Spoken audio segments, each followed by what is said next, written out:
Check, check, check, check. Check, check, check. Shalom. YAHANNA. Put a 144 in the chat if you can hear us online. Put a 144 in the chat if you could hear us online. This is Monday night's biblical history class. We'll be with you all shortly. All right, put a 144 in the chat for all the viewers at home. Like, subscribe, comment. Shalom.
Shalom. Yahweh Shem Yahshua to the brothers.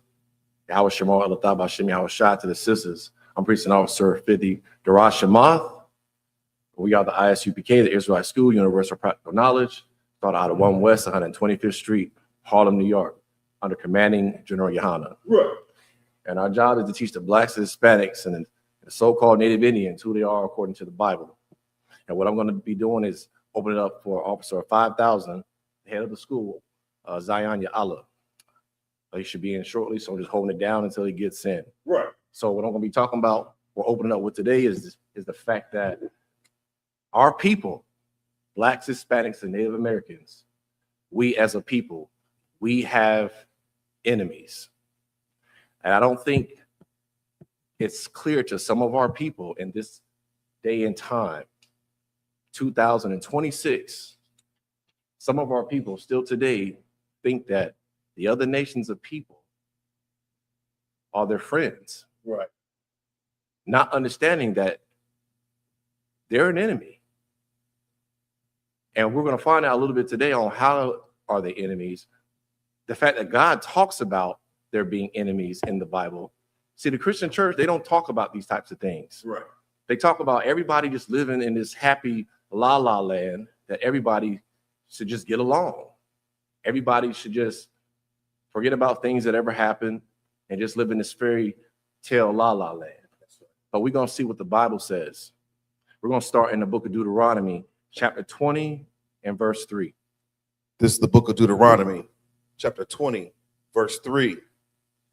And shall say unto them, Hear, O Israel, ye approach this day unto battle against your enemies. Right, we can pause right there. So this is the book of Deuteronomy. These are the books of Moses, right? And it's already talking about that you and shall say unto them, Hear, O Israel. So who is Israel? Israel consists of the blacks, Hispanics, and Native Americans. Right. This is also something you're not taught in the Christian church. You're not even taught your identity. If you don't understand who you are in the Bible, how can you first take claim of what's yours? How can you know where you stand in the actual Bible if you don't know who you are according to the Bible? So when it says, "Hear, O Israel," this is talking about Blacks, Hispanics, and Native Americans. And it says, "As ye approach this day unto battle against your enemies." Salakia had a phone call. So the Bible's already talking about battling against your enemies. So who would you be battling and be an enemy? Who would you be actually battling for to be considered an enemy? So let's ask ourselves this question: what is an enemy? Officer Bunker, yeah, we can get a definition of an enemy. Oh, Salaka, I forgot we did have Alexa. Alexa, what is the definition of an enemy? Sorry, I didn't catch that. What would you like me to define? Define an enemy. From wikidic.com. As verbs, the difference between define and defines is that define is to determine with precision, to mark out with distinctness. Alexa, stop.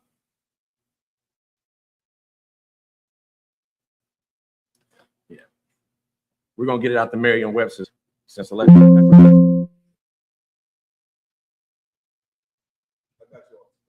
got it? Enemy? Yeah. What's the definition of an enemy?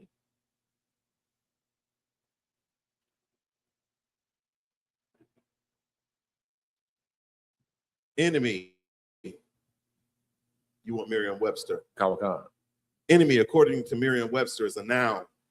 One that is antagonistic to another, especially one seeking to injure, overthrow, or confound an opponent. Right. So this is what an enemy is considered. One seeking to injure, to overthrow, to confound you, or an opponent. Get closer to you. Kawakan. Gotcha. Better? There we go.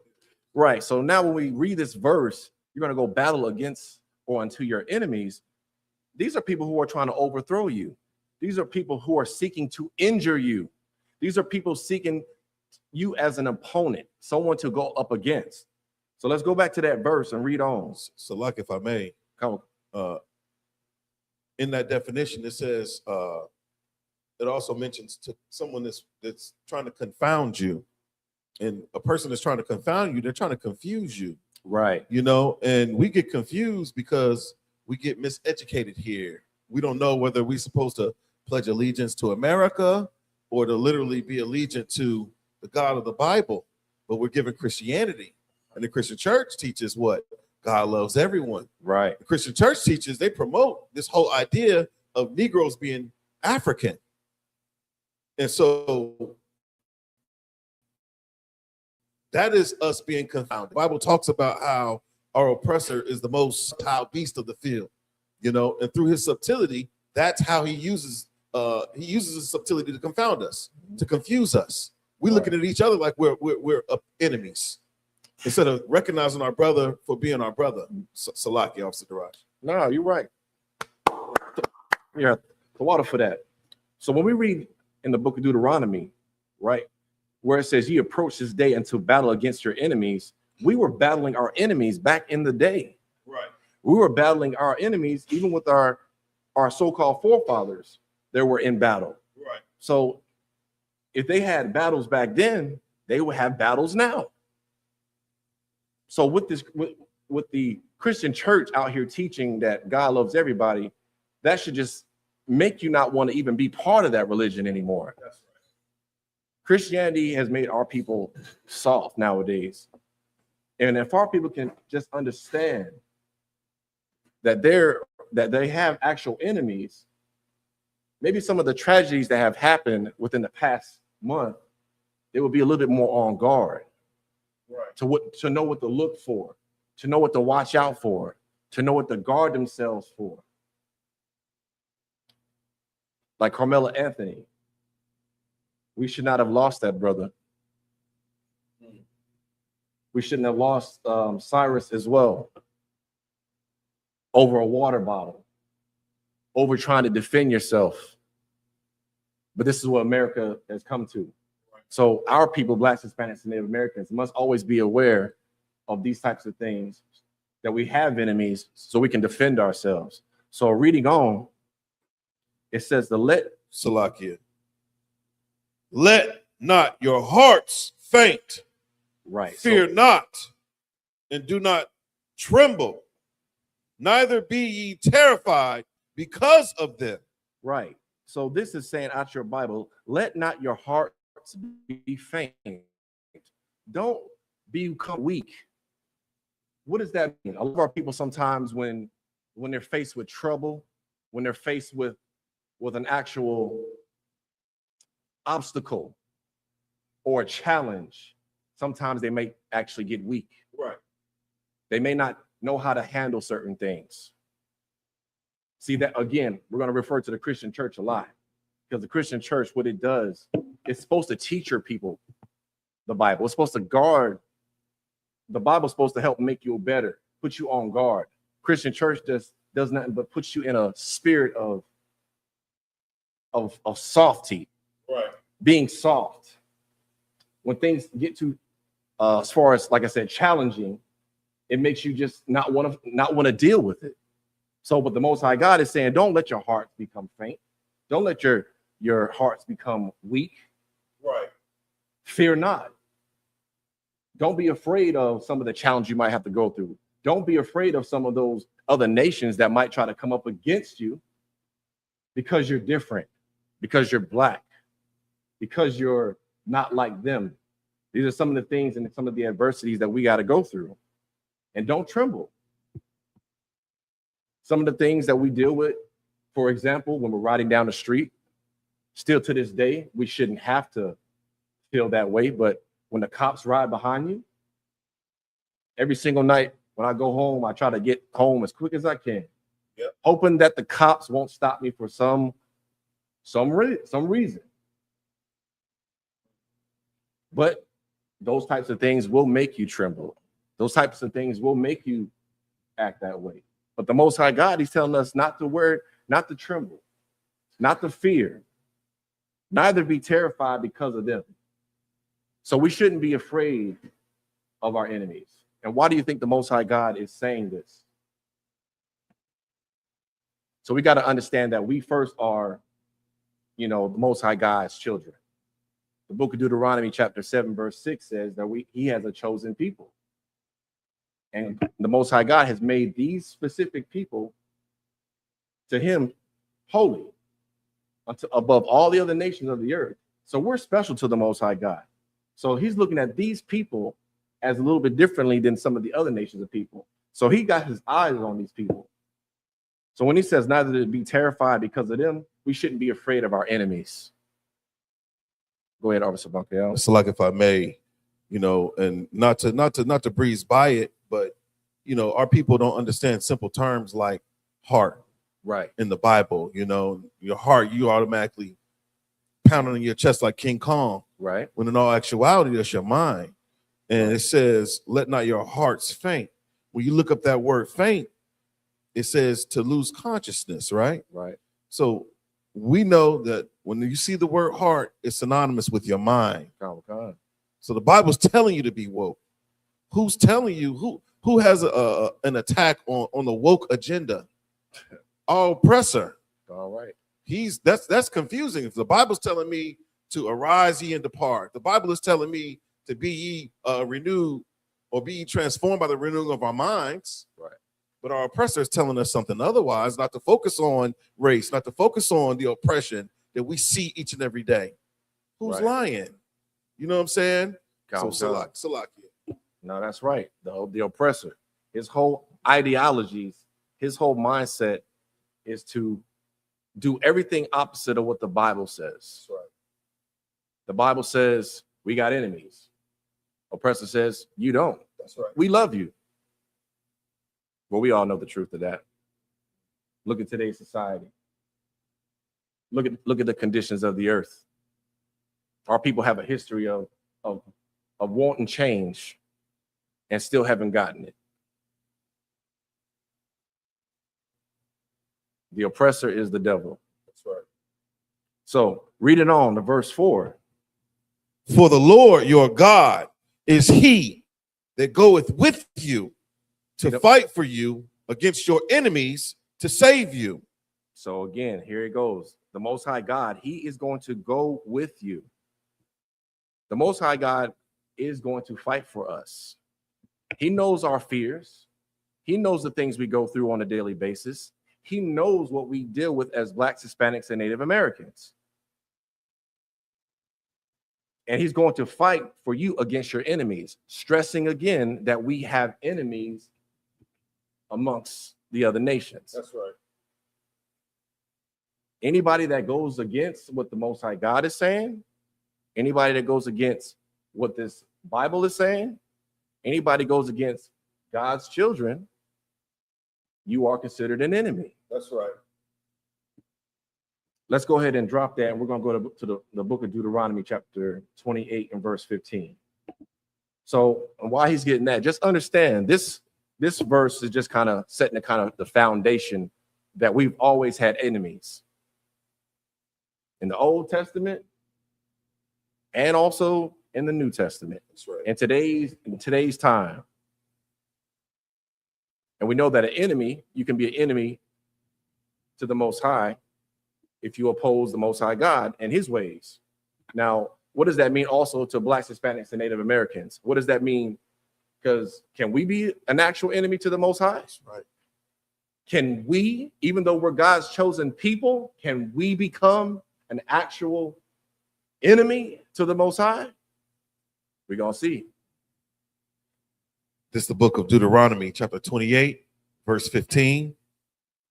But it shall come to pass, if thou wilt not hearken unto the voice of the Lord thy God, to observe to do all his commandments and his statutes, which I command thee this day, Right. that all these curses shall come upon thee and overtake thee. Right. So let's take some time to break this down. So if anybody's took some time to read the book of Deuteronomy, if you don't know anything about the curses and the blessings, this is where you find out the curses and the blessings and where they come from. This is where you find out who the actual Israelites are. Right. And when I say Israelites, again, we talk about the Blacks, Hispanics, and Native Americans. Right. This is how you can identify who these people are according to the Bible. But for this specific verse, since the subject today we talk about enemies, let's break this down. So it says, but it shall come to pass. Most High God is saying this is something that will happen. This is a prophecy that will come to pass. Right. If thou will not hearken unto the voice of the Lord thy God. So when it's talking about hearken and it's talking about to listen to the voice or unto the voice of the Lord thy God, it's talking about you actually hearing what the Most High God is telling you to do. You're actually listening to what he has instructed you to do, these laws, these statutes, and these commandments. And it says you must observe them and you must do them and his commandments and his statutes. See, the Bible teaches that the Most High God has a way of living. You have a way of that you should conduct yourself. You have a way that you should behave according to the Most High God. So when he's talking about these laws, these statutes, and these commandments, he wants you to do these things. Now, what's going to happen if we take it upon ourselves to try or maybe not do some of these things, maybe these curse, some of these things that the Most High God has stated? Let's read on that last part for me, Officer Bakayow.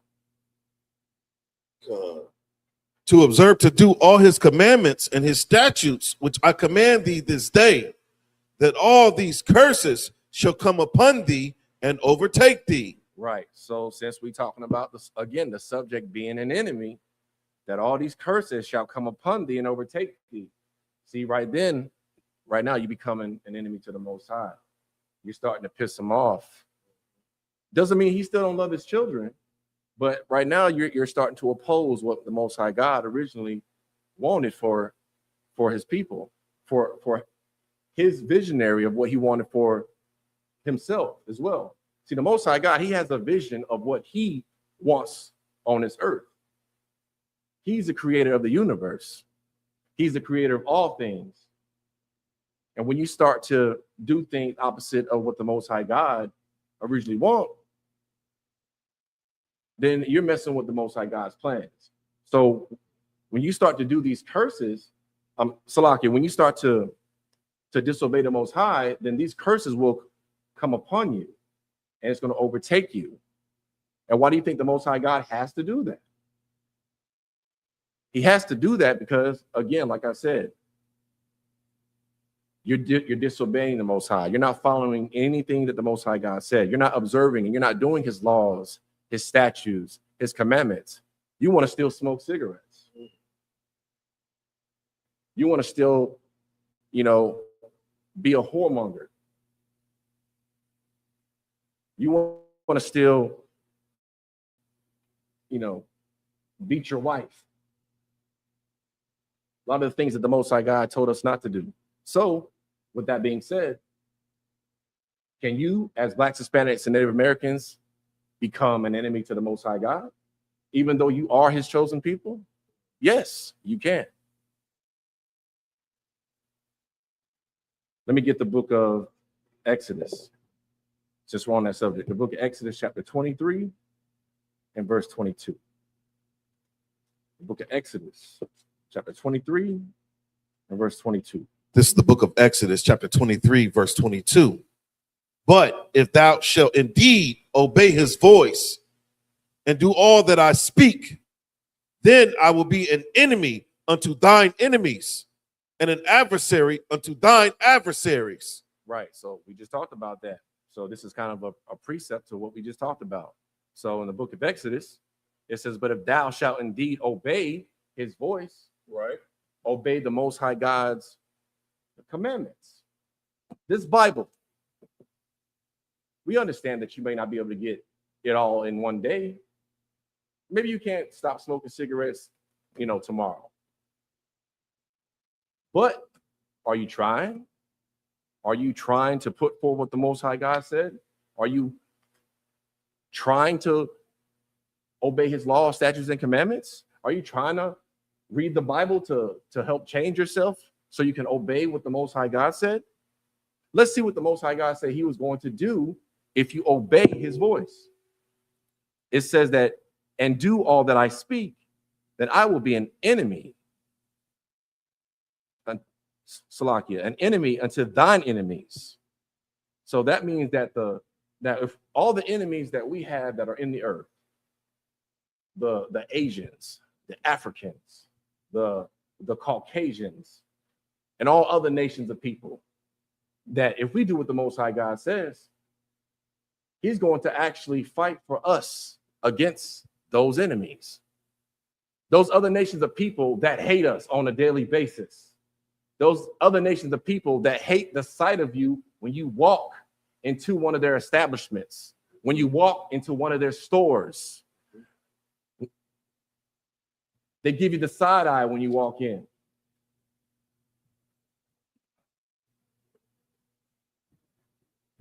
They use gestures to pinpoint, hey, watch them. Right. You haven't even done anything, but you feel there's something wrong. They always got their eye on you, even when you haven't even done anything wrong. So our people have to understand that we, again, have enemies. But the Most High God said that he was going to be an enemy unto thine enemies. So if we obey the Most High God's voice, then we're going to have the Most High God's protection. He's going to actually fight for us against our enemies. But our people, Blacks, Hispanics, and Native Americans, we must understand that. We have everything on the news. Like I said, we're in 2026, and you still think little Ronnie is your best friend. Little Ronnie might be fun to hang out with for now. He might be fun to hang out with as a kid. Start reading this Bible. Start acknowledging that you're an Israelite. Start wearing fringes. Start speaking things out of the Bible. Watch him run away real fast. Watch and see if these other nations of people are really your friends. Right. See if they stick around when you start to obey what the Most High God says. Then you'll really see if they're really your friends. See, all the brothers in the UPK, Israelite School Universal Practical Knowledge, we know we've been through this already. We've seen or lost people because of us coming into the Bible. We understood the risk when we came in here to learn about these scriptures, and we watched people leave our lives when we begin to change. Salak, y'all, Sabanka, you had something? So what's interesting, Salak, if I may, that definition you pulled, enemy, it has a secondary definition. It says something harmful or deadly. Mm. You mentioned in Lil Ronnie, what are the things that Lil Ronnie, what are you learning from Lil Ronnie? How to be disrespectful. Right. You learning how to be a goddamn drug addict. Right. You learning how to be lascivious minded. Right. You know, you look at every woman and it doesn't matter her age or her relation. You know, when we look at our sisters, there should be no whores among the daughters of Israel. Mm-hmm.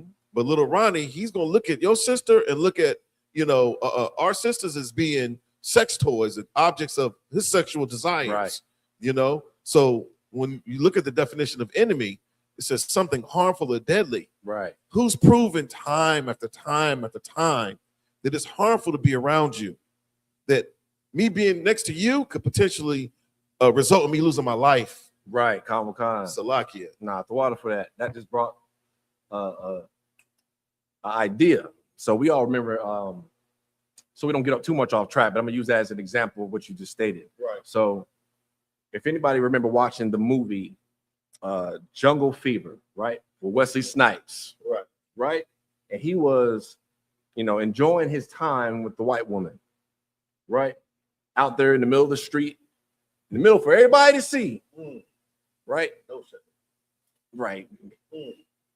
And then guess who came along? Because he was hanging with that white person, a white woman, the popo. Came right down, and his mind, he in the happiest world, happiest mindset of his life. But then he got a realization when them cops pulled him over and they put a gun to his head because they thought he was harming that white woman. Hence, you being around them, which is the point I'm trying to make, can still cause harm to your own life as a Black, Hispanic, and Native American.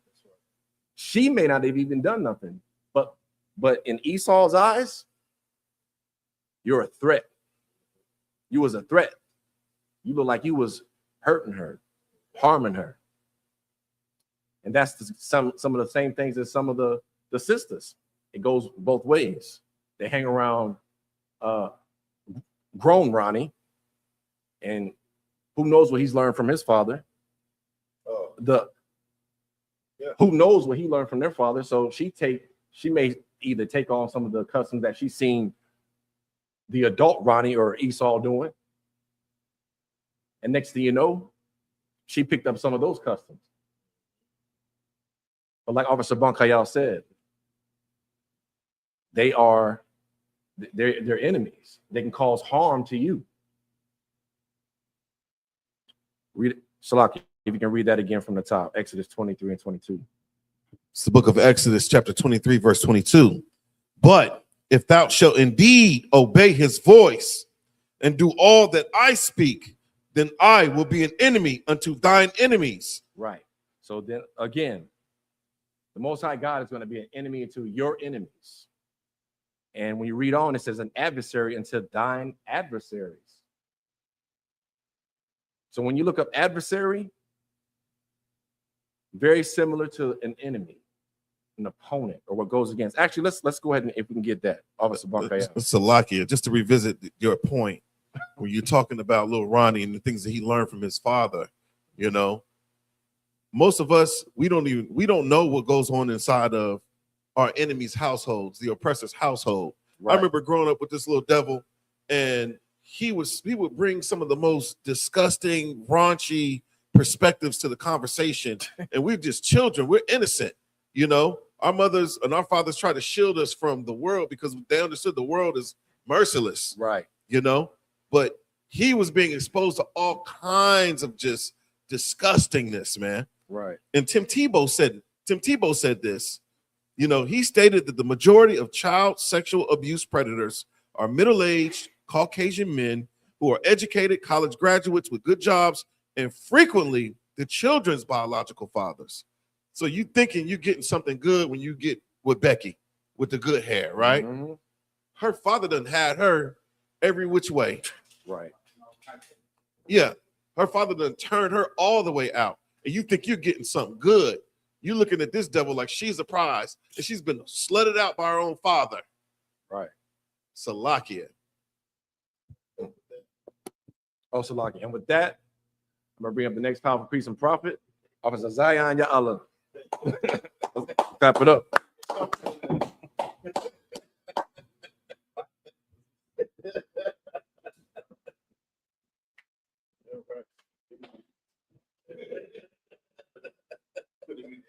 Yeah, that's right. Put him in the chair.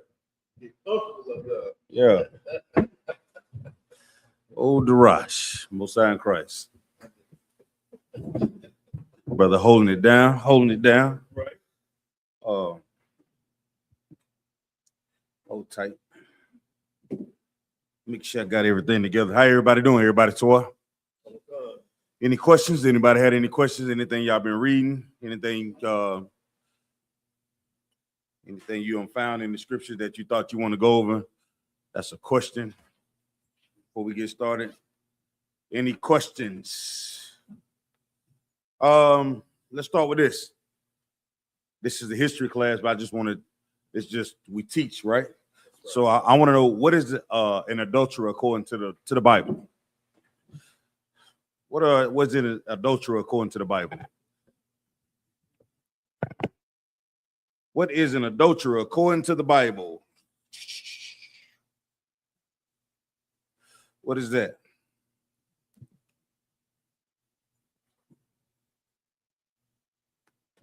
We have a guy that can start reading, or you want to just answer the question first and you want to back it up with the scriptures for his precepts? If you know the answer, just say the answer and then back it up with your precepts, okay?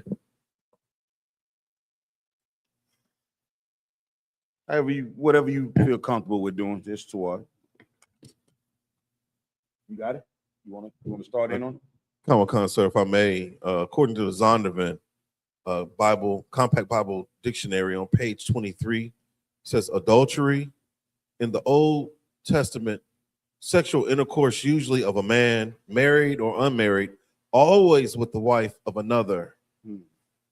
So basically, just lay it down flat. This is a man that takes sexual indecent liberty with another man's wife. Right. You know, you're having sex with her as if she's your very own. You know? And she's not yours. And she's not yours. She belongs to your brother, another man. Salakia. What do you mean belong to another man though? Meaning, and if you like it, if you like it, then you should have put a ring on it. That, you know, because that's what sisters say. right? That's what men say. Men say that she don't have a ring on her finger. Well, she's not married. You know what I'm saying? She's not by the court of law. You know what I'm saying? A lot of that's the thing that get us jammed up oftentimes. Right. But you sitting at home and that man who she is that don't have a ring on her finger. Right. You don't have no ring on her finger, but when he knocks at the door, it's something about that authority that when he knocks at the door, she's alarmed. You're alarmed too. You know what I'm saying? Oh, man. But there is no ring on the finger. Ain't no damn ring on the finger, but why are you alarmed when you hear that? Hey, Cheryl. Hey, Janice. A brother hear that knock at the door is very distinct. You know, it's maybe, what time would it normally be, Darash? 10 o'clock? That first Netflix and chill movie done went off about 10 o'clock. Yeah, about 10:30. Hey, Cheryl. But in the world, in our mind, we think what? There's no ring on her finger. So I can't be doing anything what? Wrong. Right? Come on. And Salakia, if she going, You know what I'm saying? That right there lowers your inhibitions to think about her husband because she's giving you play. Well, she's giving you play because it's out to in today's society, our people don't understand value. You understand? Sex is like a thing we just do with no real repercussions nowadays, unless you get burnt or there's a child involved. And most of the time, you don't think about the children until after you know what I'm saying, being conceived. You're like, well, I'm late. You late for what? What you talking about? What you late for? There is no conversation about us having a family, how we're gonna start a family, how we should structure a family, what's gonna be the foundation of our families. You understand? Oftentimes, as we're not taught that part of marriage and coming together, right? So when I say what's an adulteress, right, or what is adultery, I want to go into the scriptures and kind of go into it. Then I'm gonna get into my topic. This is the history class, but I want to make sure that I try to go over things that are pertinent to our community and just different questions as preaching prophets of the Lord, right? So Shalom, Yahweh, Shem Yahweh, thumb to the Akim, the brothers. Shalom, Yahweh, Shemal, thumb, Bahashem, Shai. I'm preaching officer of 5,000 Zion Yalla, coming out of Fayetteville, North Carolina. I'll be holding the class down tonight. Tonight is the history class, and we'll be going over certain topics or certain scriptures that cover history and things that we live it throughout our time. Okay, and I just want to get into it. And we start off with understanding what is adultery, and what could be considered an adulteress. Okay. All right, so let's go. What you got, Darash? So, like, were you done, Bunky? You sure? Yeah, it'll come back. Come on, Darash. What you got? I was on Leviticus 20. No. All right, so let's go. Come on. This is the book of Leviticus, chapter 20, verse 10. Uh-huh. And the man that committeth adultery with another man's wife. With a what? With another man's wife. All right, go ahead. Even he that committeth adultery with his neighbor's wife, the adulterer and the adulteress. And the what? And the adulteress. And the adulteress, go ahead. Shall surely be put to death. All right, so let's break it down line by line, okay? So read that first part again of the scripture. And the man that committeth adultery. All right, so if the man committed adultery, read on. You can hold the mic. With another man's wife. With another man's what? With another man's wife. So let's clarify wife. How do you clarify wife? You just hold the mic. You ain't going nowhere. Right. Go on. So how do you clarify wife? You just coming into the class, first time hearing our culture, not the white man's culture, but our culture. How do you solidify as wife? What is wife according to if you're teaching somebody wife? Like I said, sisters nowadays, they say what? If it ain't no ring, it's not a thing. Right? So how would you explain it to a brother? Say, man, I just got, I got some friends or whatnot. What is a wife? That's your rib. What does that mean though? Right.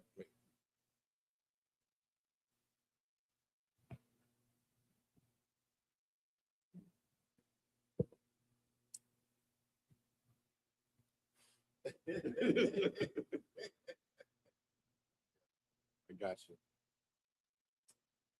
Like wife, I mean, that's the one that you laid down with. That's the one you what? That's the one you laid down. Give me another word for laid down with. Had sex with. The one you had sex with. You understand? So when you talking to a woman, right? A female, see the rice come in the room, you know what I'm saying?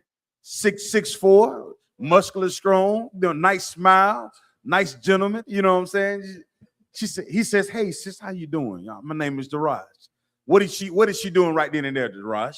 Because you got swagger. She blushing. She can't wait for you to say, hey, right? But as a brother, you meet a sister on the streets, you got to go through what goes through your mind once you see her. Let me ask if she has what? A man first. Right. It's natural. Hey, Sliss, you got a man? And of course, she don't know the Bible. So what do you think she's going to say, Daraj? Well, if it's a woman in the world, more than likely she should say she has a man, but more than likely they usually say, nah, I don't. Why you all in my business? Right. Why you my business? And remember, she likes you.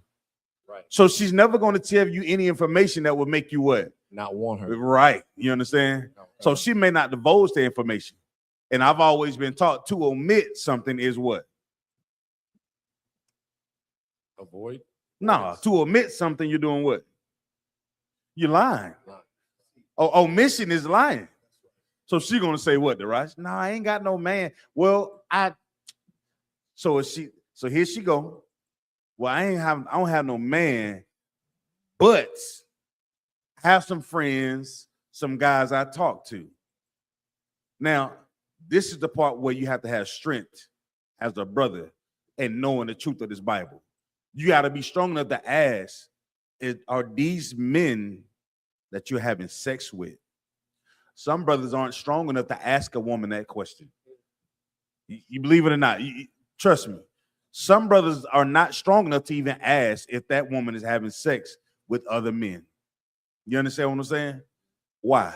Because their lust is not allowing them to get the answer that would stop them from going down that road of destruction. You understand? That lust of wanting to lay with that woman, right? Wanting to be with her, stops them from even asking the question of, are you having sex with a man? And why wouldn't a brother want to ask that question to Raj? Yeah, why wouldn't he want to? Because he won't. Because he what? He trying to hit. He's trying to hit it. But he's not trying to what? Be with her for his entire life. Right.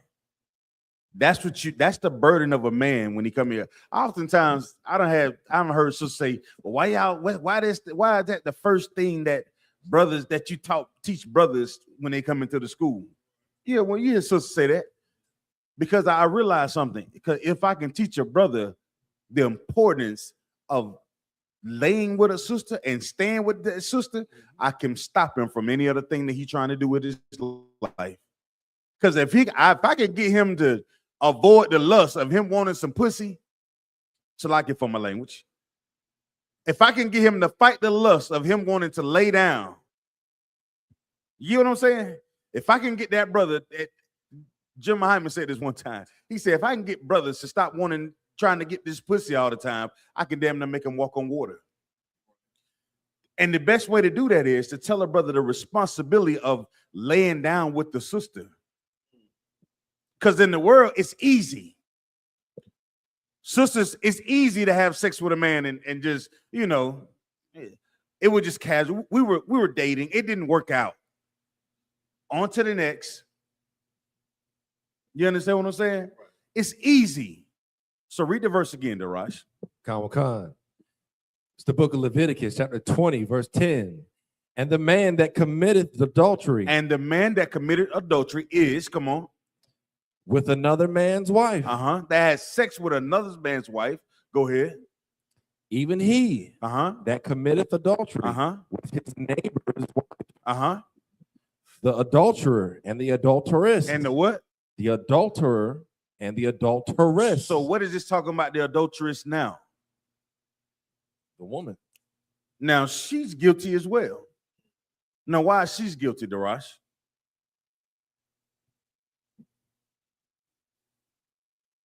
Because she went along with it. Yeah. You see that? Give me a word for that often eludes women in this world today. What is this called? It begins with an A.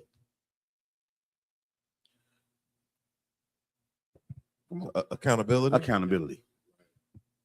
Because sometimes if you meet a sister and she can be in a relationship, she can be having sex with a man, and she'll tell everybody what that man isn't to do what? To belittle. To belittle him, and what else?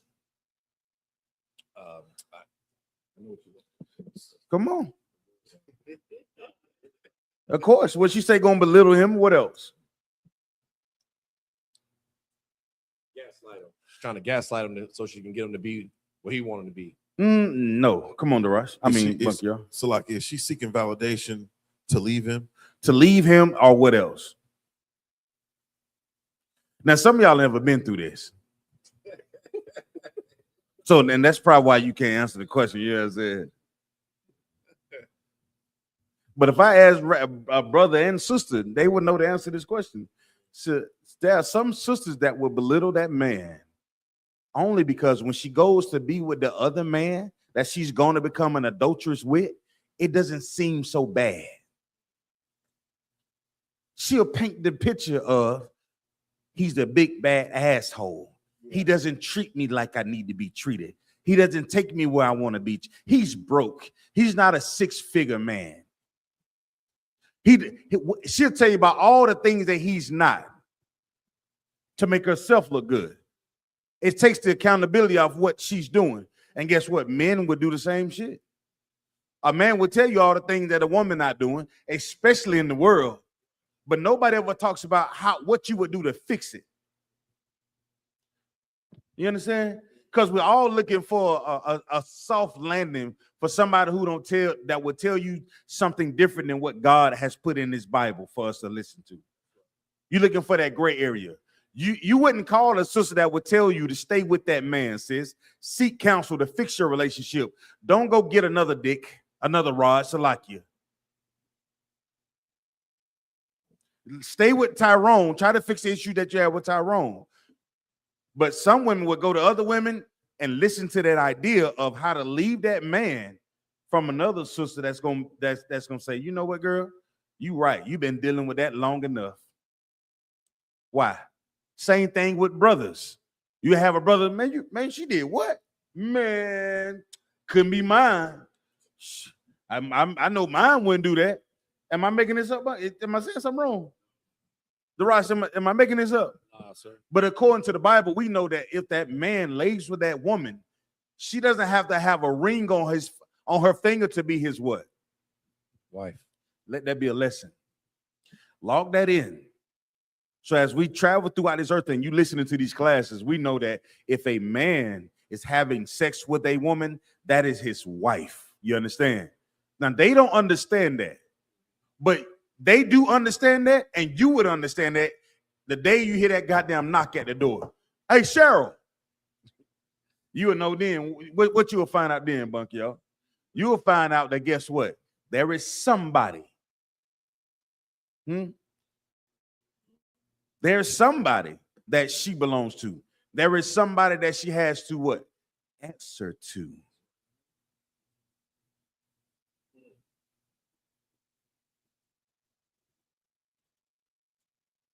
Everybody all right? So once again, adultery is what, DeRosh? Adultery is Salakia. It's a man sleeping with another man's wife. Mm-hmm. Give me in the scripture where it talks about when Christ told a woman, you've had 5 husbands.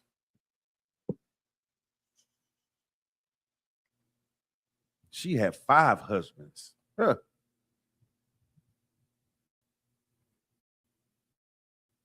You got that? Yeah. John what? Come on.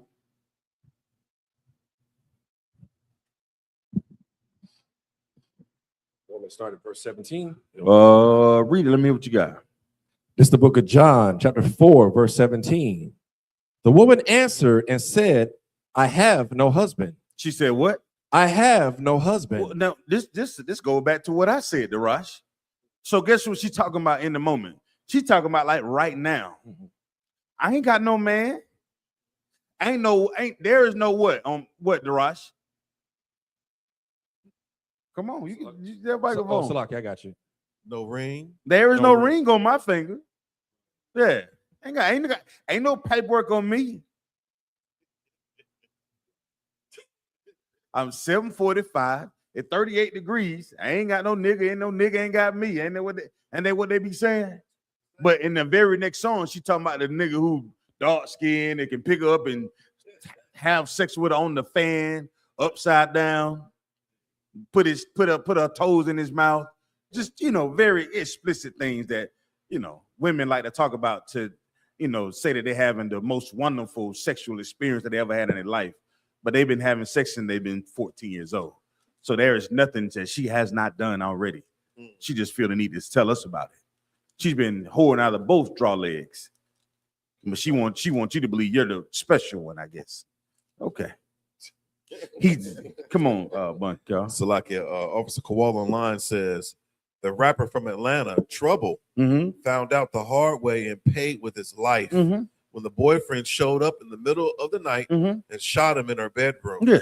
Jealousy. Right. Now you can only imagine what all right, let's do this, Bunk, y'all. What would have went through Trouble head before he even got to that apartment? What goes through his mind? As far as what? Just tell me.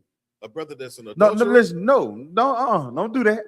Just tell me what goes through a brother's mind. You see her, she see you. She see you, you see her. You see her, she see you. And she give you that, and you give that. That's that. Right. You're blinded by lust. You blinded by what? By lust. You blinded by lust. You're not the biblical definition of how to have a family is not what you're thinking about. You thinking about, well, I'm about to tear that ass up. Ooh, but she's I done took 200 packs. I got some Hennessy. I done took the blue pills.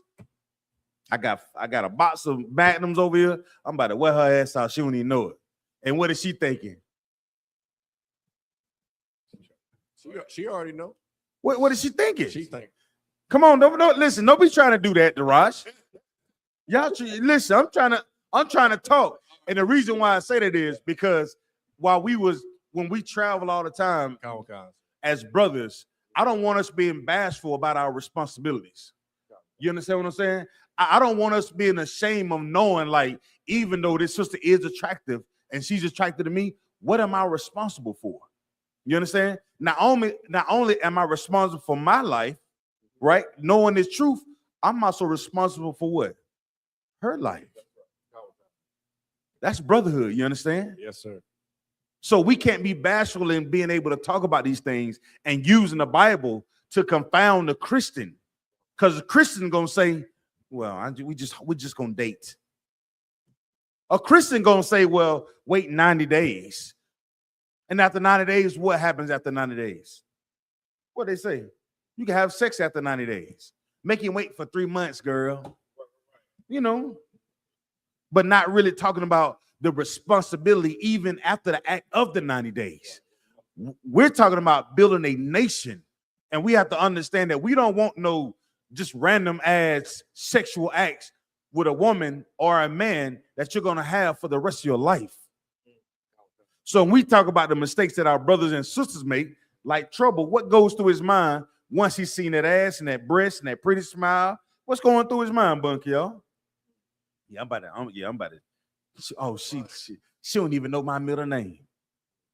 You thinking you getting it for free? Yeah.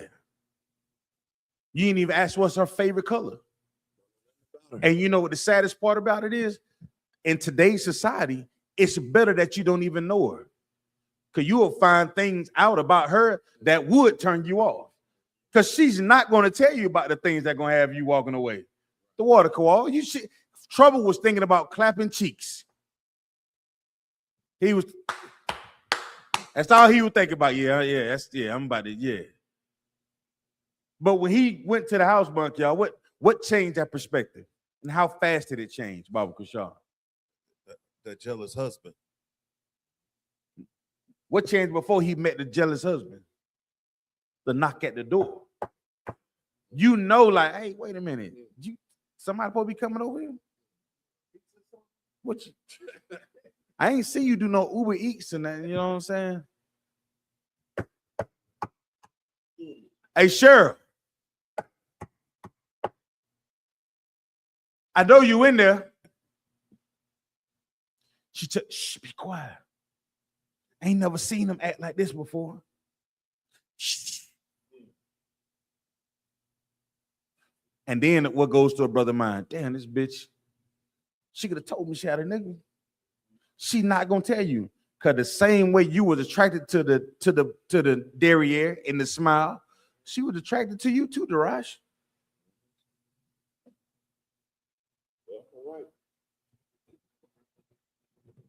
Definitely not going to tell you, sir.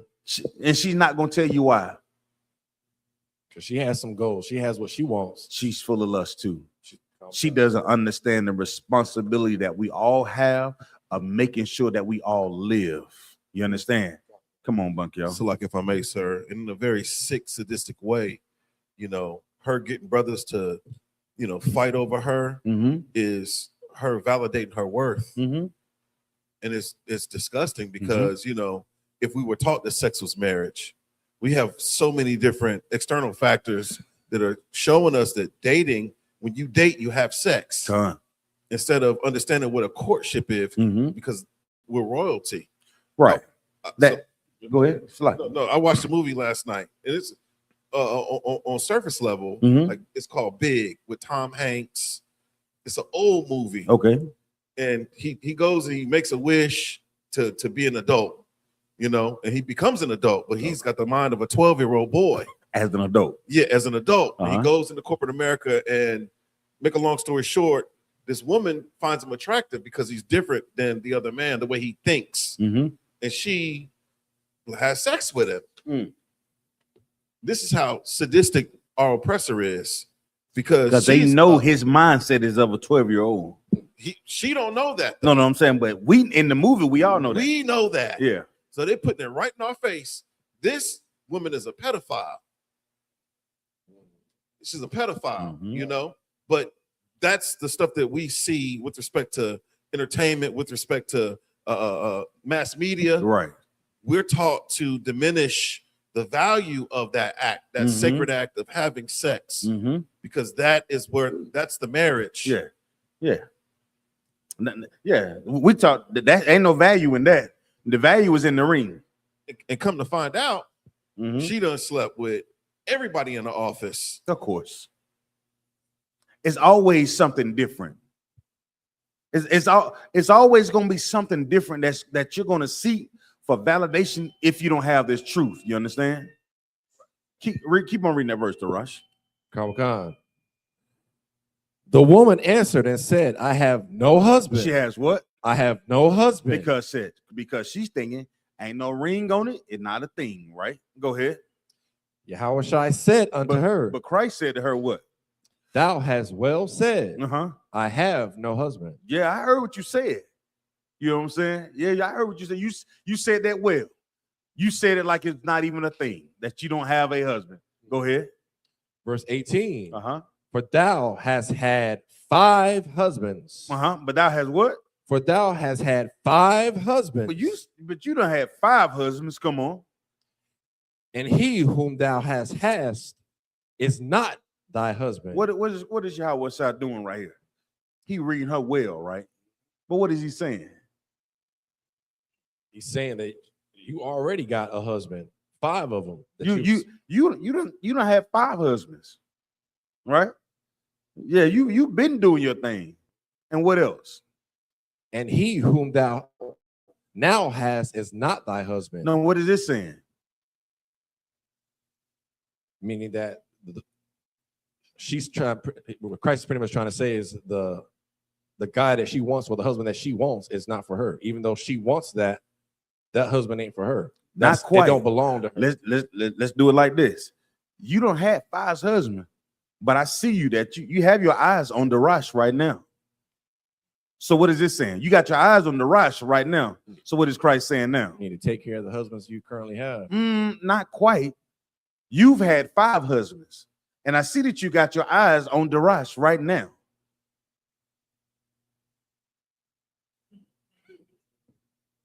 You've had 5 husbands. You say you didn't have no husband, but now I see you had 5 husbands, and I see that you're watching the rush right now. You shouldn't even be looking. You shouldn't even be trying to get another one when you already have something that you currently have already. You shouldn't be. However, Christ is saying what? You shouldn't be. However, I see you looking. Meaning what? Stop looking. Not stop looking. Stop lusting. Yes, stop lusting, but what? You itching to have a 6th one. Right. Right, trying to get a sixth one. Yeah. Trying to get another one. Yeah. Kawaka. You had 5.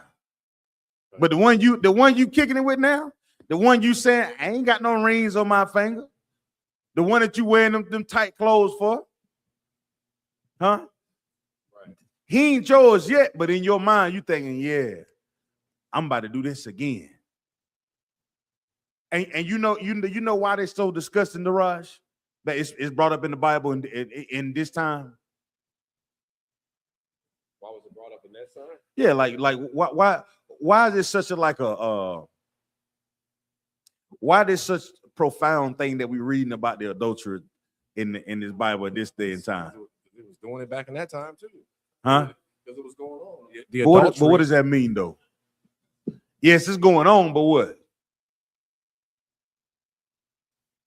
There was a lot of adultery going on. Not a lot. See, I think Angel Reese had a story that came out that she said she had friends that had over 300 bodies, right? Right. And she said she only had 80, right? You remember that? So this was in a time frame where if you had more than one husband, you sure enough would look at like, damn, you disgusting. Right. You see what I'm saying? Comic-Con. You see why that's such a thing? Because nowadays, sisters, you know what I'm saying, sisters don't have sex with more than 5 men by the time they turn 21 out. Comic-Con. You understand what I'm saying? Brothers done had sex with sisters and threw them away. They done threw the first 5 women away by the time they 26. Not all, because oftentimes sisters think that men are just having sex with every woman that they see, and that's not true. Men ain't, we don't have it like that, sis. I promise you. That's not a thing.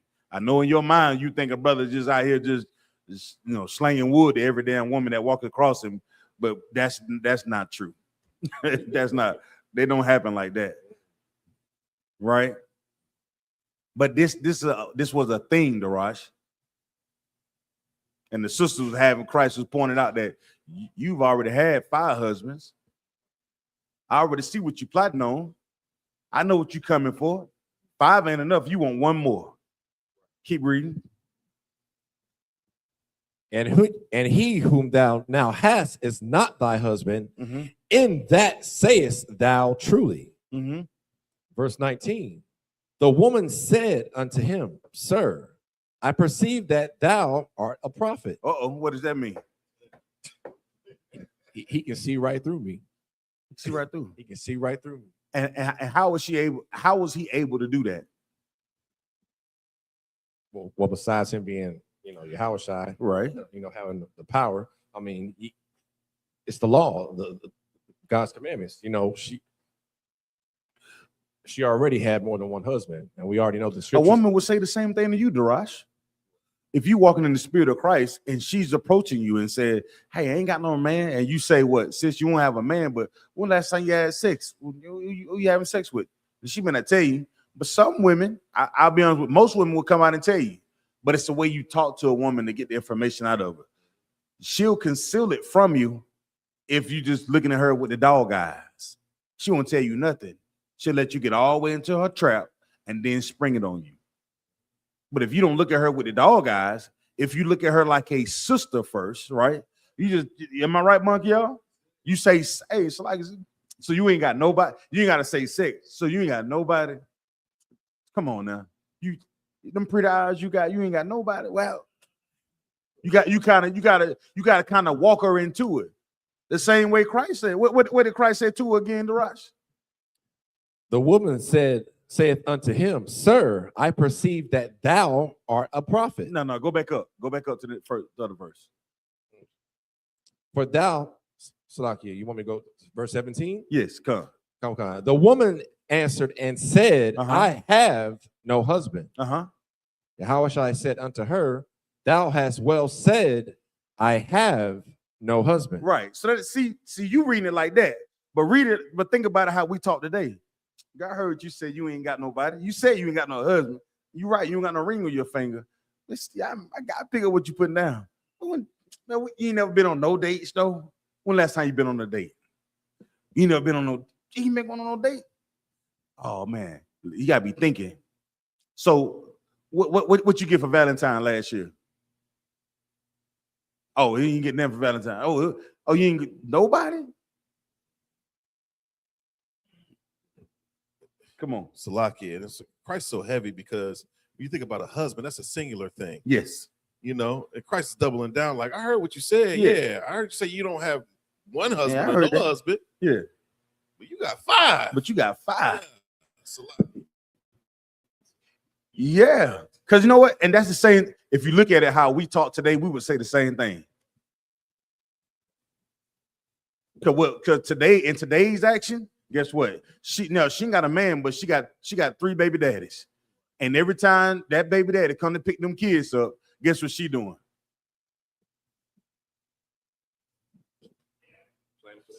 Come on, use the damn microphone. Salaki. Y'all niggas scared of the mic. Use that goddamn microphone. Salaki. Shit. She planning for the next night over. For who? For her new man or new husband. For the baby daddy. Baby daddy. That's what you don't know. Because soon as baby daddy come over, she like, what? Why we just couldn't get along? Why you just don't love me like you used to? But guess what she really want out of it? Whatever that she can get. Just like this woman that came to Christ, and Christ read her ass and said, you ain't had just one husband, sis. You had 5. It's the same thing that happens if we walk in the spirit of Christ today when we meet our sisters. Right? You pick up what I'm putting down, Darash? I'm giving you the game, Darash. I know the game. I seen the way them sisters were looking at you this weekend.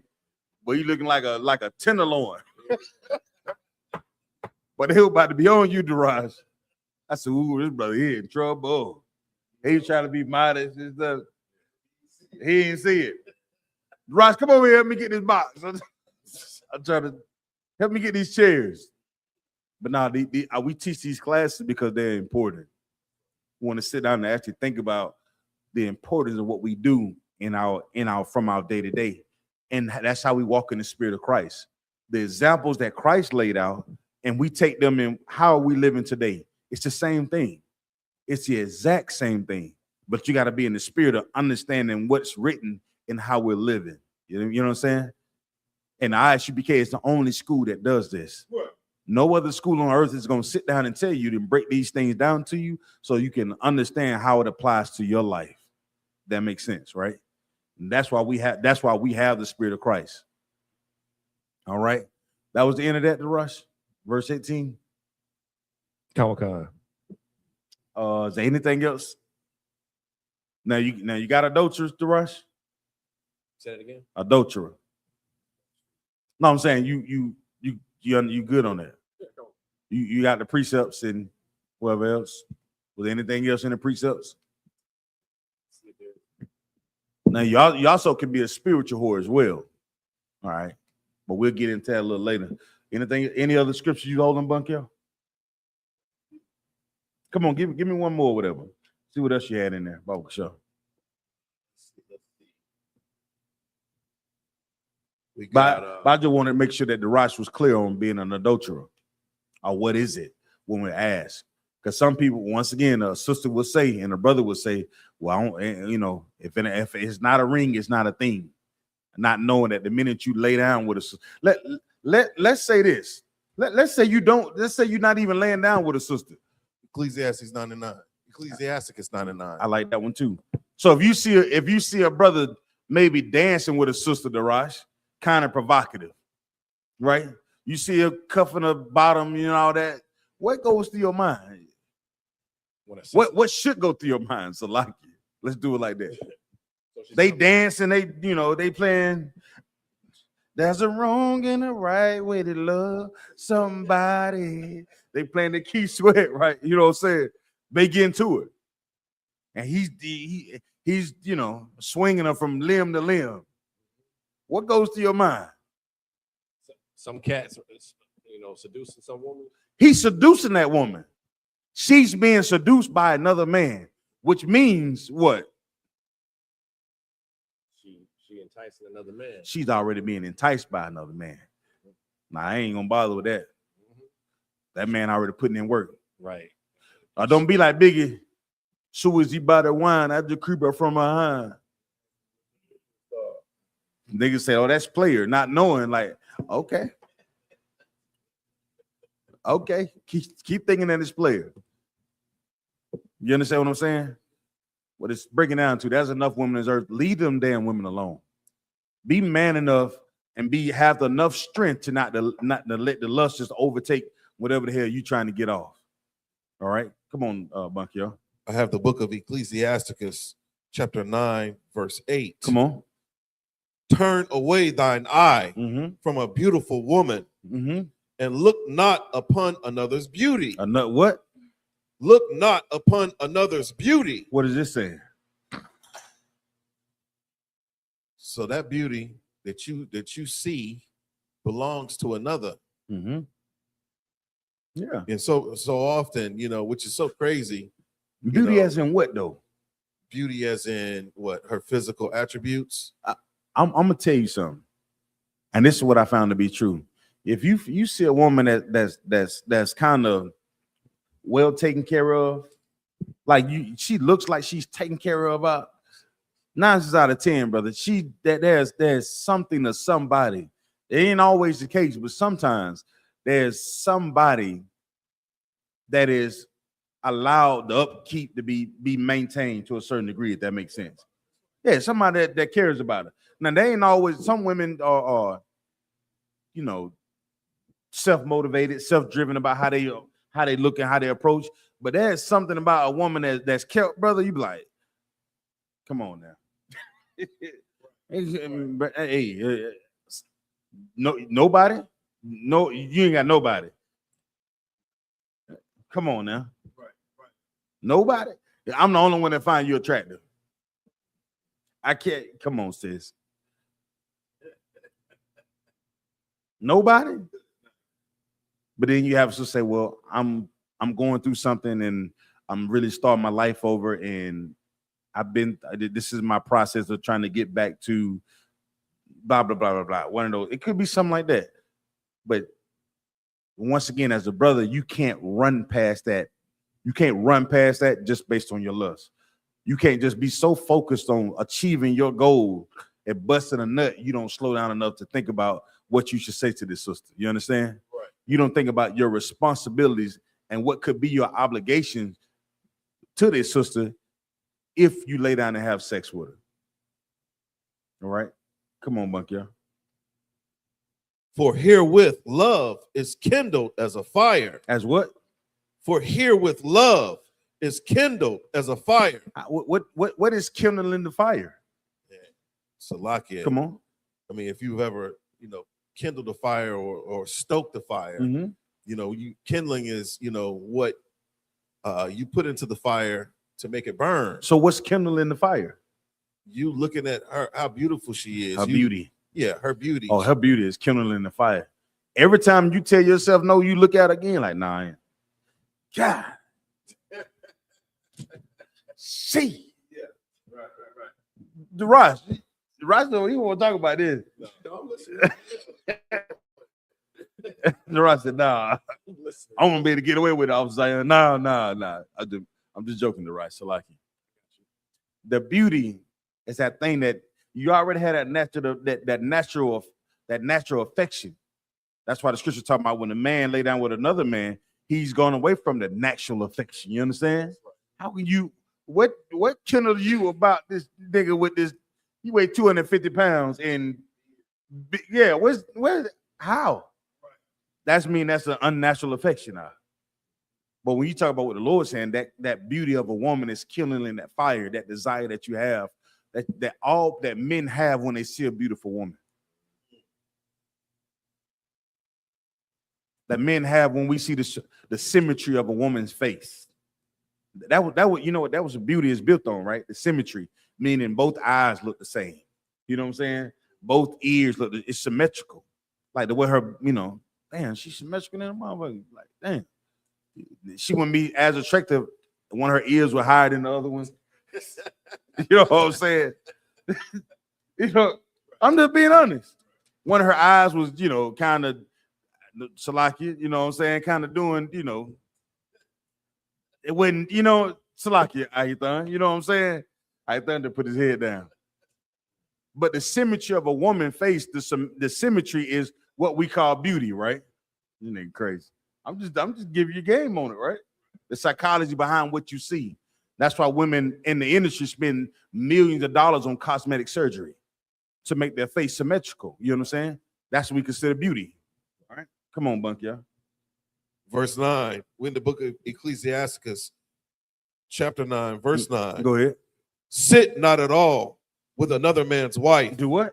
Sit not at all with another man's wife. Now, why is this important based on what we were saying earlier, Darash? You're not supposed to be sitting with another man's wife. So why is this important to what we were saying earlier? Because it's gonna lead to something. You're gonna end up sleeping with that sister. You answering my question, but you're not listening to what I'm asking you. Why is this important to what we said earlier about a woman? What's your first job as a brother? Lead her to the truth. Okay, I like that answer. I can't say you're wrong. Lead her to the truth. But based on what the topic, what we've been talking about tonight, why is what he's saying so important based on what we were talking about earlier? What's your first job? Read that verse again, Monk. Y'all sit what? Sit not at all with another man's wife. So based on what we said earlier about what he's just said, what becomes your second job then? Knowing what? Making sure that woman don't commit adultery. How would you do that? You're right, but how are you doing that? Educating her. That's true. How you talk to her. And what are you saying to her when you talk to her? Do you have? Oh, Salaki, do you have a man? Do you have a husband? You're right. Do you have a man or a husband? Right. That would determine whether you're going to sit with her or not. Right. But if you don't even ask if you have a man, you know what I'm saying? Guess what'll happen? You're gonna sit down. Why? Because of her natural what? Beauty. Oh yeah, you're gonna sit down, brother. She's like, come sit down. You be like, shh. Maybe that's just me. I'd be happy to sit down. Right. I don't get too many chances. Huh? So they say, sit down, I ain't done. What up? Me, I ain't done sitting down. We sitting down, I ain't done. No, you sit down. Okay. Salakia. But the first job is to understand, Darash, you're going to sit down because of her beauty, but your job is to figure out, should I even be doing what? Should I even be what? Sitting here. Come on, Nathan. So like I was going to say, soon as you take that seat, you know what I'm saying, that is that kindling. You know what I'm saying? That's that little small spark on that cotton ball or that paper, if you will. What? That's gonna get the fire blazing. What? Ain't it though? Give him a hand. You know what I'm saying? That small spark of sitting down and you gonna smell that that Dolce & Gabbana come across that table. Oh, wait a minute. You gonna go to smile and she gonna, and then that's how Satan gonna set you up. You gonna that light gonna come right down and hit that right spot in her eye and gonna twinkle. And she know it's twinkling. She know it's twinkling, and you twinkling too. You know what I'm saying? Y'all twinkling together.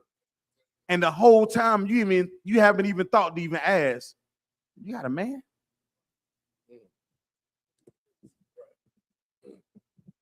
You didn't even ask that you have a man.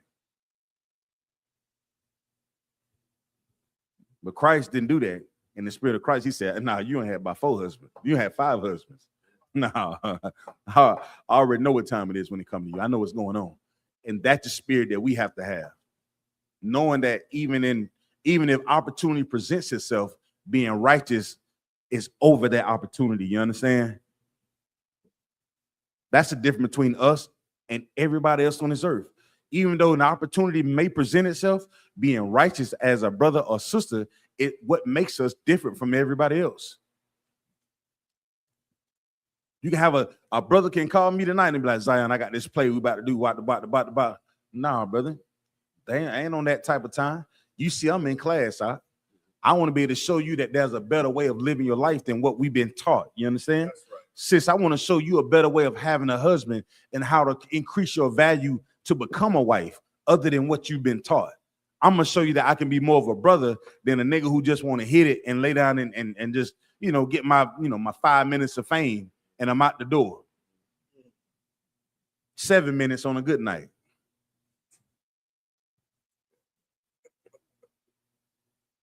Y'all laughing. You know how it go. You be trying to impress somebody. Check is it like, come on.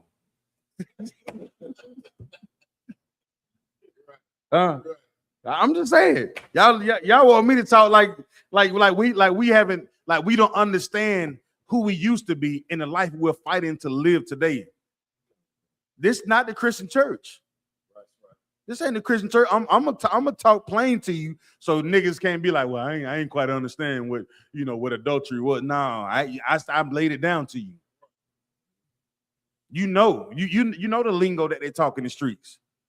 Sisters, you know exactly what you do. You going out and you smelling good, you're looking good, you got your hair looking right, you put on the right foundation, mascara, you don't put the eyelashes on. You know exactly how to bat an eye. Every woman knows that, Akim. They're masterful in seducing men. But what happens once that seduction takes place? When you already have a man. You understand what I'm saying? That's the thing that we're teaching this class on tonight, or to start this class out. Well, you had anything else on that, bunk, y'all? We're in the book of Ecclesiasticus in the Apocrypha, chapter 9, verse 9. Go ahead. Sit not at all with another man's wife. Sit not at all. So that's why it's important from the very beginning. We ask, sis, you got a man? You got nobody. That keeps us from what, Darash? Even putting ourselves in the position that we shouldn't be in. Being strong enough to even ask, do you have a man? Come on, bunk, y'all. Nor sit down with her in thine arms. Do what? Nor sit down with her in thine arms. Now, what would make a man comfortable enough to get that close to sit with a woman in his arms? What would make a man do that, Darash? Trying to hit it. Based on what? Not asking if she had another man, or him not asking that allows for what? Her to give the appearance that it's okay for him to get close. Right. You understand what I'm saying? Okay. So it's a dual thing. That sister's giving out the appearance that it's okay for him to get close. That brother is not worried about getting close to her. You see that role? So that's why the scripture said both of them gonna be put to death. Now, we don't have no luck. We're not running around and issuing out punishments right now according to the law. However, that could become a spiritual death. That the Most High could allow something to take place, showing that both y'all in the wrong for this. I'm gonna show you. I'm gonna show you.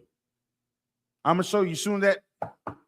Hey, Cheryl, I'm outside. I got the pizza. Now you hear that you hear his key go through the door. You hear that man key goes through the door. He got a key to the house. You know you in trouble. What happens to your arm then, Darash? You done got close to her. You sitting there, Netflix and chilling, your arm around her. Read that verse again, bunk, y'all. Nor sit down with her in thine arms. In your arms. But here you go. You sitting down with her like this. You got your feet up. She done brought you a Michelob. Yeah, you rubbing on the arm. You know what I'm saying? Now, one time you even thought about that. Where she get these Michelob from? You see a big ass bottle of Grey Goose in there on the counter. And when you were talking to her, what did she tell you? What did she say to you? I don't drink. But you don't even think, what the hell they got this damn Grey Goose over here. Or you see pictures on the wall. Nah, you ain't gonna see no pictures on the wall out. Remember, she slick. You don't see no pictures on the wall out. Yeah, it'd be signs though, but it won't be pictures on the wall. She'll show you everything, she'll show you everything and show you nothing. But if you're walking in the spirit of Christ, guess what you would say? You've had 5 husbands. Where these shoes come from? She come out the room with them Michael Jordan basketball shorts on. Yeah, you get these shorts. Right. Huh? Right. You walk in her closet, you see sweaters. Like Nike sweaters. What we call them? What you call them thing them young boys be wearing nowadays? She got Nike Tech sweaters in her damn closet. But your arm will fall as soon as you hear that damn key go through that door. Why? Because you realize I shouldn't be here. I shouldn't be here. That's the end of that verse? Sir. Keep reading. And spend not thy money. Spend what? Spend not thy money. Uh-oh. Go ahead. With her at the wine. No, why is it saying they spend not the money with the wine, right? No, spend not the money. What? Spend not thy money. Spend not thy money. Go with ahead. her at the wine. What is this saying? You out here spending money on her, dining her, taking her out for drinks and making her feel good. And listen, use what we've been using for ever since I came into the game. We take sisters out to do what? Wine them and what? that's right. You see that? That's crazy. That's in the Bible, It's if we're taught our culture, Daraj, if our fake ass leaders would get out their ass and actually come into the school to learn how to lead Black, Hispanics, Native Indians, we would change our lives overnight. But we're so indulged in all this lustful behavior because Christianity is destroying our communities. We're not sitting down and studying this Bible like we should. Remember, the Bible was written by Black, Hispanics, Native Indians. So the words that are used in the Bible, they automatically make sense to us. You know when it stopped making sense to us as Black, Hispanics, Native Indians? When it's something that we want. When there's something to be gained. Then we try to find like, I don't know about that one right now. I just can't get down with that. Usually you have something to gain by it. Or something to lose. Wine and dine. Con sis. She said wine and dine. Everybody know that? Wine and dine. Well, Slakia Akim, you can't wine and dine another man's woman. And how you distinguish whether she's with a man or not if she's had sex with that man.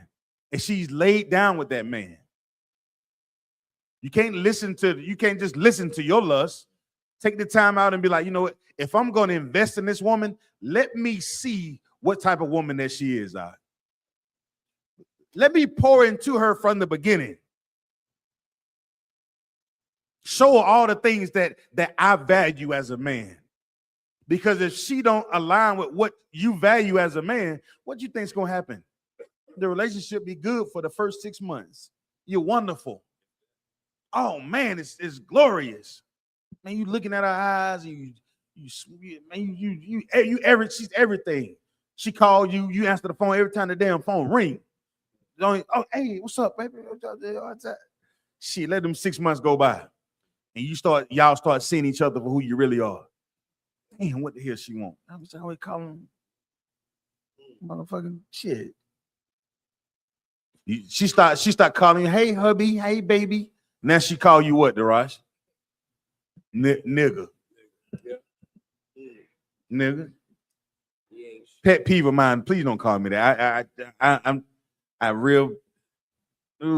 It's something about that. If a sister call a man that, it's a mockery term. It's mockery. It's very mockery, and it's very condescending because in the back of your mind, I know that word right there is placed, and you're using it how Satan would use it. That's right. You understand? Right. How the white man would use it. And we've been conditioned to say words and destroy each other. That's right. But because we're not taught that sex is marriage, we don't understand what adultery is. We don't understand that even entertaining a woman that belongs to another man, sitting down with her, you're on the verge of committing a sin against God. Go ahead. So, like, I got a quick precept. Please, come on. First Thessalonians chapter 5, verse 22. Mm-hmm. Abstain from all appearance of evil. Mm-hmm. The word evil means to be morally bad or wicked. Come. You sitting down with another man's wife, it proves that you lack understanding with respect to morality. Come. That's not something I would do. I would never want to sit down with your rib, or because I'm not trying to violate my brother like that. I love you more than I love, her, or my desire or the lust that I would have for her. Right. You know what I'm saying? Yes. Our relationship is far more valuable as royalty. And that's the same thing that David had with Jonathan. And a Christian would say they don't understand the scripture when they said his love for Jonathan surpassed the love of a woman. Right. Brotherhood, right? Right, sir. But David's love for Uriah should have superseded his lust for Bathsheba. But it superseded his what? His lust for Bathsheba. And that's what we starting at. So we talk about what we're doing as a people. Understanding that, Darash, is that's our survival. That's our survival, okay? That was the end of that? Sir. Keep going. Lest thine heart incline unto her, and so through thy desire thou fall into destruction. Fall into what? Into destruction. And what is this saying, Darash? What's the latter part of that saying? Read it for me again. We're in the book of Ecclesiastes, chapter 9, verse 9. Sit not at all with another man's wife, nor sit down with her in thine arms, and spend not thy money with her at the wine, lest thine heart incline unto her. Unless thine heart incline unto her, go ahead. And so through thy desire thou fall into destruction. Now, what is this saying? Lest thine heart incline unto her. That's the part we talk about. Right. So start that first. So what does that mean? So lest thine heart incline unto her. Well, we first got to get the definition of incline, what that means. Hey, Alexa. I got it. What's the definition of incline? As a verb, incline is usually defined as to deviate from the vertical or horizontal, slant. As a noun, incline is usually defined as an inclined surface, slope, slant. For more, ask me to give you more definitions. Alexa, stop. She ain't got no game. Come on, Darash. Right. So it says, lest thine heart incline unto her, which means to bow to her, to pretty much, give in to her. So when it says, lest thine heart, your mind, your heart, you're giving your mind and your heart unto her. Right. You didn't decided to bow down and give in to her.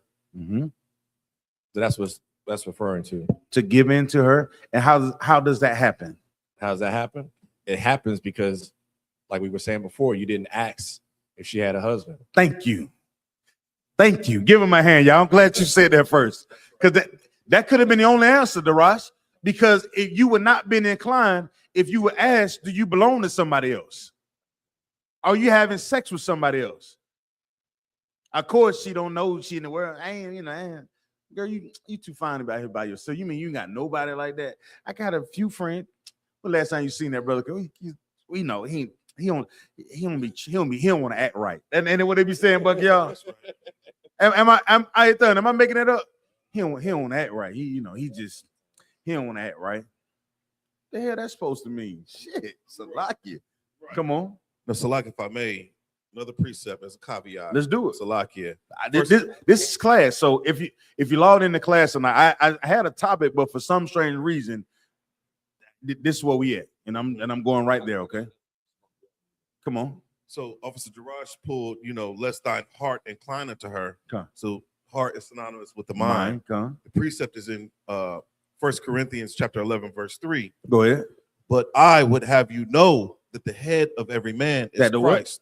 That the head of every man is Christ. So you saying the fact that if that man is inclined, he's not thinking about Christ. Right. The way he's thinking is she's on his mind, not being obedient and keeping his discipline. That's right. That's why Christ is saying to the woman, From the very beginning. That's why I went into the woman that when he approached said you got 5 husbands. If we went into it with that mindset in Christ, he wasn't inclined to what she wanted.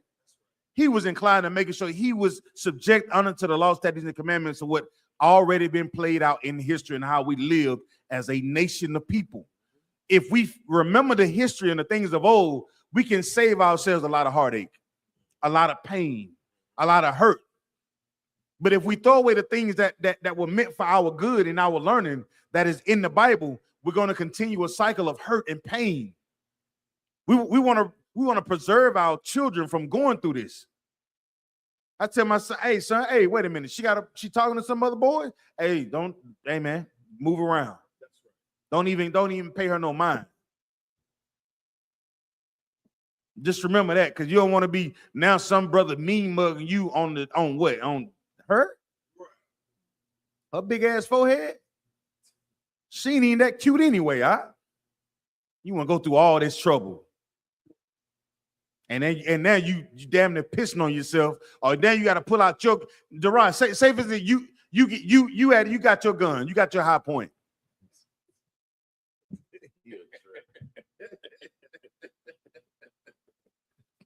Or your Beretta. He got his Beretta, and he hear that key goes through the door. And in your mind, you got to think like, damn, am I have to fight for my life? I'm gonna have to kill a brother for this? And she could be beautiful all get out. But any brother knows that if you're gonna put yourself in harm's way, it better be something that's worth it.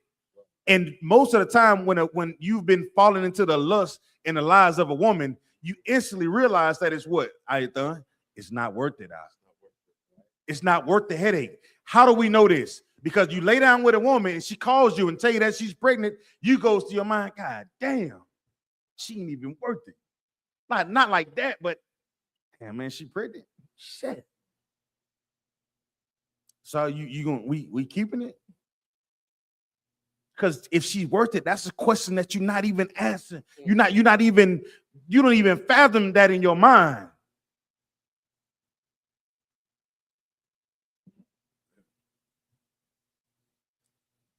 That's why I've realized and learned this truth. The foundation of building something starts way before the idea of when I can I lay in the bed with her. And it can become a mistake too, Akim. You're not always going to get it right. But we come to class to listen to the priests and prophets of the Lord. That's why the woman said at the well, I perceive you to be a prophet. I can't get over on you. Come on with it, Bunk, y'all. No, so like if I may, we got a question. Come on. In the chat. Ribba Kodam states, as a woman, what advice can you give another woman that is in a bad relationship but can't get out? What do you consider a bad relationship? I would start there first, because a bad relationship isn't y'all having a disagreement. A bad relationship is you have to, I would always say you have to seek counsel on what you consider a bad relationship. I would start there first, because oftentimes we don't have bad relationships.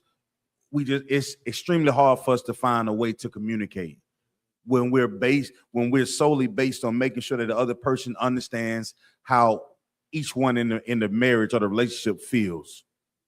The truth is, a woman may not ever understand how a man feels. Brothers, it's extremely hard for you to understand how a woman feels. The one thing we have to put in mind is we're together. We're together. Come on. The sister says, toxic, verbal abuse, red flags everywhere. Well, once again, I'm gonna give you an answer, but it's gonna be very it's gonna be broad. Okay, I want to answer. Give me evil woman, evil man do to evil. Give me that one. But I'm gonna give you the positive first, sis. I always like to give the positive, and then I'm gonna go to the scripture that kind of, if Lord willing, I'll be able to answer the question according to what the word of the Lord says. Okay, it's amazing how if a sister's in a bad relationship, ask her to come to class. Am I right, Ayathan? Ask that sister to begin to come to class. Ask her to show up and sit down and start to listen to the priest and prophets of the Lord. And once she begin to listen to the priest of the prophet of the Lord, she'll most of the time we understand there's a level of accountability that we have once we start coming into this school. Meaning, if somebody says something to you a certain way, if you feel offended, well, there's a way to even say something to somebody, even though they've offended you. But if somebody says something crazy to a sister or brother, and you respond with the same crazy amount and what they talk to you, then guess what's happening? Nobody's getting anywhere, Darash. If I call you MF for no reason, what you gonna call me? The same, sir. Yeah. If I call a sister a bitch for no reason, what you think she gonna call me? Same A thing. bitch ass nigga. You see what I'm saying? Okay. But we learn to coming in this class to watch what we say to one another, because our tongues become weapons against each other. That doesn't mean everything gonna be perfect and rainbows, Bonky, y'all. Right. That don't mean you're not gonna have those. Stop playing with me today. Ain't. So that verbal abuse is understanding that, guess what? We're in this thing together. And the real enemy is on the outside of these doors. Because I would hope that if we're in a marriage and we get harassed by cops, I would pray that you call me with something that's wrong. Instead of the last time we hear each other's voice is when we're in an argument. You understand what I'm saying? I would pray that we have some type of bond, no matter what we're dealing with, that when hell, when rubber meets the road, you still a brother or sister that I can call. You understand what I'm saying? So first understand that changing our lives and coming into this school take precedence of every other thing that you can think of that you want to try that's in the world. There's nothing you can tell somebody that's in the world to change that they're going to do that's going to change their life, because they're not changing their lives until they come in here, if that makes sense. I can tell somebody 1,000 times, stop smoking, stop selling dope, stop this, stop that. But until they see that what they're doing is the problem and causing all the issues that in their house, in their families, with their children, on their slaveries, if they don't understand that, then they're going to do what? They're going to continue down that same path. Right. Real change coming up with realizing that, guess what? I am destroying myself. That's how all of us ended up into these classrooms. Now here go the other thing, sis. Now, say for instance, that sister come to this school and she's in a toxic, abusive relationship. Tell that sister to go live while she's in class and swing the camera around. Because you know, if she's in an abusive relationship, what is that man doing, Darash? When every time she go live, what he doing? No. What he doing, Ayathan? This sister is in an abusive relationship. And this sister come into class and she sit down and she go live on her phone. What is that brother doing 9 times out of 10? What he gonna be doing? Probably watching it. He gonna be watching it. Give the right hand. Yeah, he watching it live. Yeah, he watching everything that she doing. So think about this. He's watching her live. She's sitting in class and she swing that damn camera around and she see this nigga over here, this monkey, y'all, this big mountain of a man right here. You see him? And he got this strong, austere look on his face. Look at his face. He gonna be like, damn, I don't know. He may be sizing him up. Then she turned the camera around again. She see Kawal. Oh, it's 2 of them in there. And she turned that camera around again. And she see you, Darius. He see you. Damn, it's 3 niggas in that class. She turned that camera around. He see Ayathan. Damn, it's 4. He see brothers in there. So now he understand that, guess what? That sister, because she decided to come to class, she is not what? No, she's not what? She's not alone. Okay. She's not alone. And she get home and she start playing them classes out loud about going to council. Huh? And how strong is she? And we said, Shalom, YAHANNA. Nigga gonna be like, God damn, them niggas. You do that. If we go into a football game, you hear everybody saying, we ready. What you thinking in your mind? Them niggas ready to play ball over there. So what you think a brother's watching online when he hear us say, YAHANNA? but them brothers strong over there. Them brothers strong over there. She's not by herself. So that means, guess what, Darash? As a man, I might want to watch what I talk to her. I might want to watch what I say to her. Ask them to come to class, sis. That's the first thing. Ask them to come to class and be around an environment that is not toxic. So that way she can change and see what it feels like to be in a non-toxic environment. Ask that sister to come around and be around other sisters that moved away from toxic environments. And guess what? Then you have access to one of the greatest counselors on the face of this earth, General Hyman. And any toxic relationship, any abuse, any red flags that she gonna deal with, I have to see first. She get counsel from the greatest counselor on the face of the earth, under commanding Junior YAHANNA. First, she got to come into this class. She got to come in here, cause she go and sit down on Dr. Phil's couch. What the hell you think she gonna get? She gonna get a whole bunch of smoke and mirrors. If she go and sit down on that Christian pastor church on his couch, you know, she's sitting on a whole bunch of semen over there. She better not drop her phone on the floor and it go up under the sofa. She gonna get some panties on it. She mess around, grab some panties under the sofa. She, oh, wait a minute. Huh? She gonna get cut in more than one way. Ask that sister to come to class. Invite them into the truth that you value. The thing that you value the most, you got to show the change that's been in you. So that way, when they hear these things and they ask you these questions, say, come to class. This thing worked for me and my husband. This thing worked for me and my household. We got to be more expressive about the change that's in our lives instead of just trying to get along with every goddamn body. Say, fuck them. Salaki. And I don't mean it in the bad way. I mean like F them, as in my lifestyle is better than yours. That's right. My leaders are better than yours. I have a relationship with the Most High and you don't. And that's not to say that if when you come in here, you won't have to deal with things, but you're going to get the proper knowledge and tutelage and guidance that you'll need. Now, if you adhere to it, it'll work for you. But if you hear it and it goes in one ear and out the other, then you're never going to change. Right. They have to come in here, sis. This is the refuge that we all need for real change to happen in our lives. This is it. I wish I could tell you some other way, but there is no other way, because I'm sure that if somebody's in a toxic relationship and been through red flags, they'll tell you that they've what, Darash? I tried everything. You ain't came to class. I bet you ain't tried that. I guarantee it, because I ain't never seen you.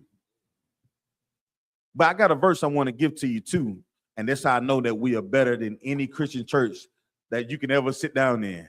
And this is another proper understanding of why I said that we have to come to class. Okay, read that verse for me, Bunk, y'all. If you will it. Most likely. Okay. This is the book of Ecclesiasticus, chapter 26, verse 22. Go ahead. And harlot shall be accounted as spittle. As what? As spittle. So a harlot is not a virtuous woman.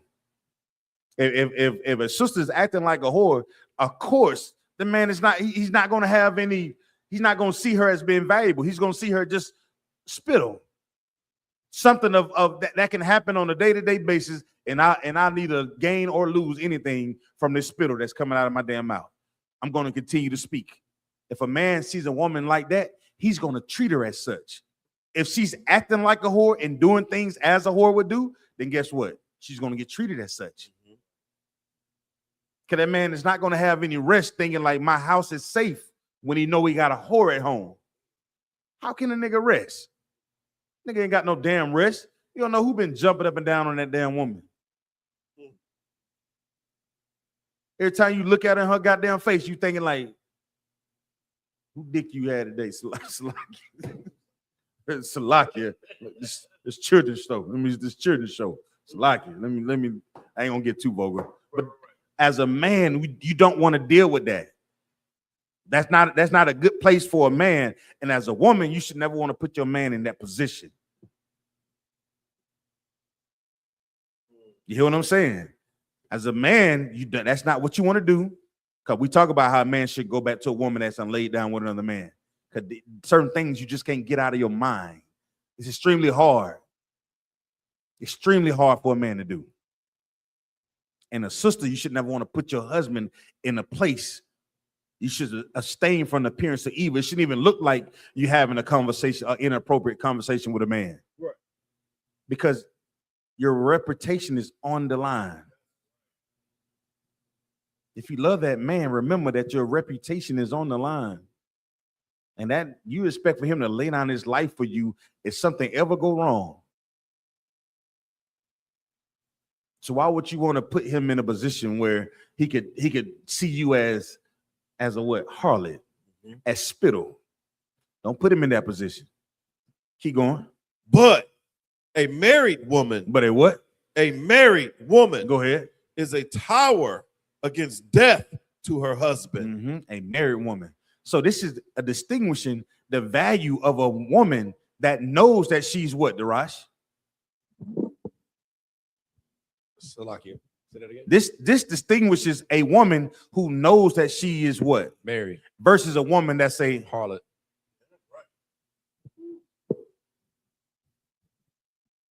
A woman that knows she got a man, she's gonna ask, hey, sis, you got a man? Con, yes, I have a man. You see that? Now you as a man, now you can't play with that. That's right. Only dumbass niggas play with that. You know what they say? You can't have no friend. He's not a friend when that door, when you hear that goddamn key go through that door, then. That's the Undertaker that you hear coming through the door now. But you wanted to be a friend.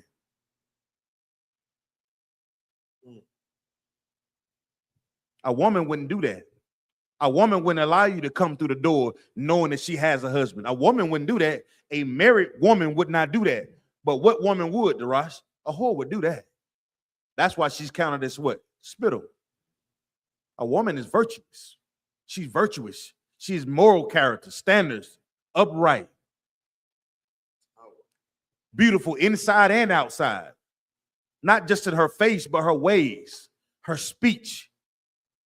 Nah, that's a Wi-Fi. But a whore, you ain't no telling what's gonna come out of her mouth. Shit. Good night. She cursed like a what, Darash? Sailor. Oh shit. Which also shows that a similarity of her being a soldier or a man. Come on. Verse 23. Go ahead. A wicked woman. A wicked what? A wicked woman. Come on. Is given as a portion to a wicked man. This is what we have to be careful of, sis, when we're talking about our families that's in the world. You know, they go through things simply because they're not in here. They go through things simply because of the decision that they make of being what? Wicked. She could be smoking weed. Now, every real nigga know this. You smoking weed. You going to the weed man? Well, he hooked you up. He gave you a QP. What? He hooked you up for what? What did he hook you up for? He just hooking you up, huh? Okay. But as soon as both of y'all get high, then he want to go upside your head. Come on, Nathan. So like it, sir. What's so heavy about what you're saying is like a lot of times sisters don't think or consider maybe you the toxic one. Maybe you the one with the red flags. Maybe you the verbal abuser. You know what I'm saying? The scriptures say that a wicked woman is given as a portion to a wicked man. Y'all didn't just coincidentally get together. Yeah. Maybe both of y'all wicked. Yeah. Maybe you just as wicked as this nigga is. Yeah. You understand? And that's why you there, because you just as wicked. Yeah. You may be the verbal abuser. Yeah, you show it. You was attracted. Give him a hand. He showed right. He showed right. That's why I said when I answered the question from the beginning, I hope I wasn't too broad, but any brother or sister, let me lay this down clear so we understand. This is the place that we're taught the value of brotherhood and sisterhood. law, statutes, and commandments. This is how we come and we learn these things. You build up a conscience about what you do and what you don't do. But in the world, our brothers and sisters never gain the strength that we're supposed to have. So we continue in the ways of this world, these ways of destruction.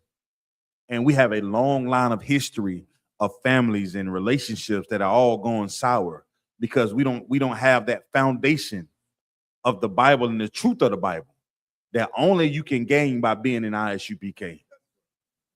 Now you can learn some things that most people would consider a form of wisdom, sis. You know what I'm saying, brothers? You can hear, relationship advice and the psychology of relationships, and people often talking about that. But if you don't put the Most High in it, it's good talking points. It's good talking points. You got to put the Most High in it. That brother got to be attached to Christ. He has to be doing the work. He got to understand his position and role and for his people, for his house. Sisters, you got to understand how you're viewing that man in your house. If you see him as just another, if you look at him as just that, how can he be your savior? And I don't mean like Christ. I do mean like Christ, but you look at your husband as being your savior. Not like savior, like that. I mean, like if something happens, if your car breaks down, oh man, you said what do strangers say? You must be a God sent. Never hear people say something like that? That's how you should view your husband. That's how you should view your wives too, husbands. She must be a God sent. I'm talking that sugar honey iced tea. But it's not easy, Daraj.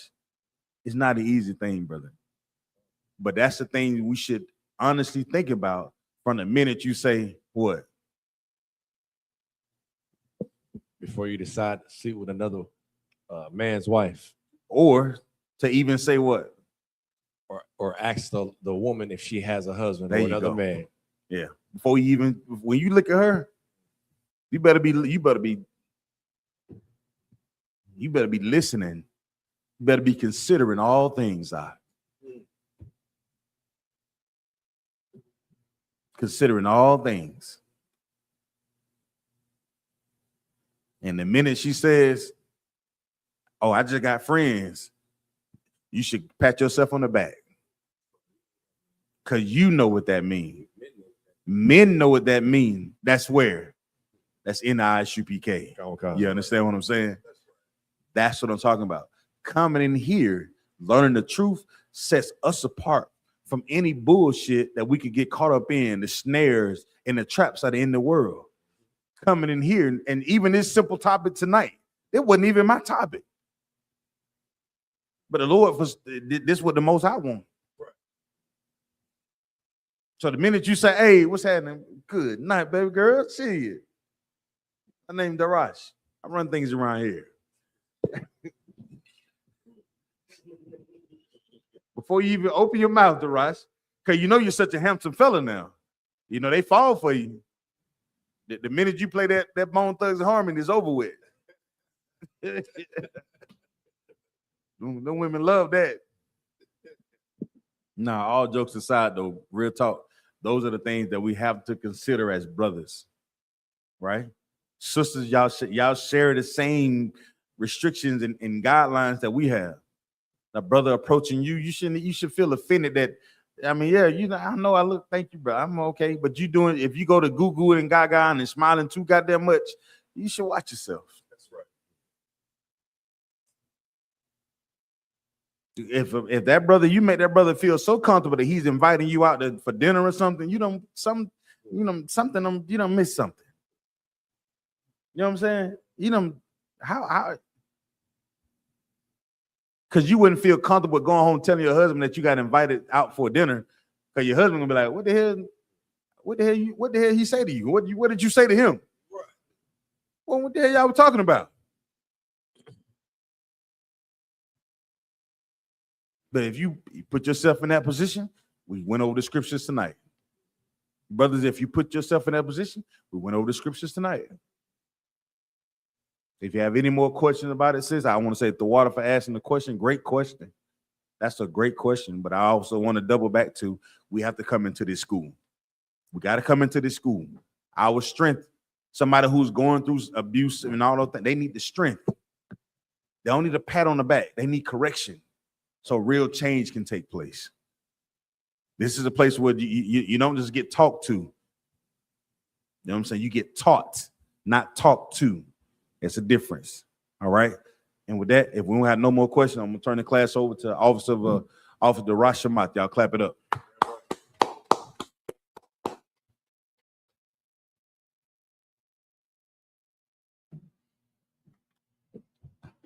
I.S.U.P.K. security announcements. We're the I.S.U.P.K. started out of 1 West 125th Street, Harlem, New York. Rule for new brother and sister. When a new brother or sister comes into the school, they're off limits for 6 months.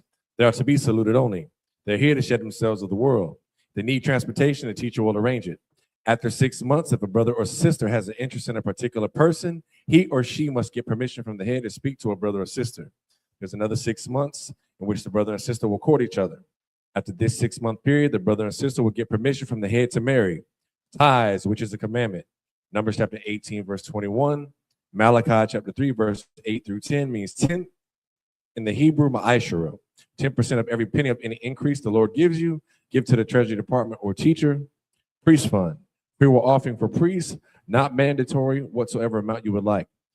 Upcoming holy convocations. We have the memorial of blowing of trumpets, which is the first day of the 7th month, which falls on a Friday, which is September the 11th this year. And you read about that in the book of Leviticus, chapter 23, verses 24 through 25.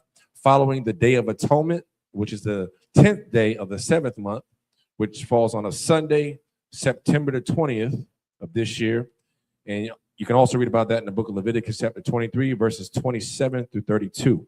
And if anyone wants to be a trooper in the school, start wearing all black, boots, shirt, pants, headband, and scarf. And with that, Amajim.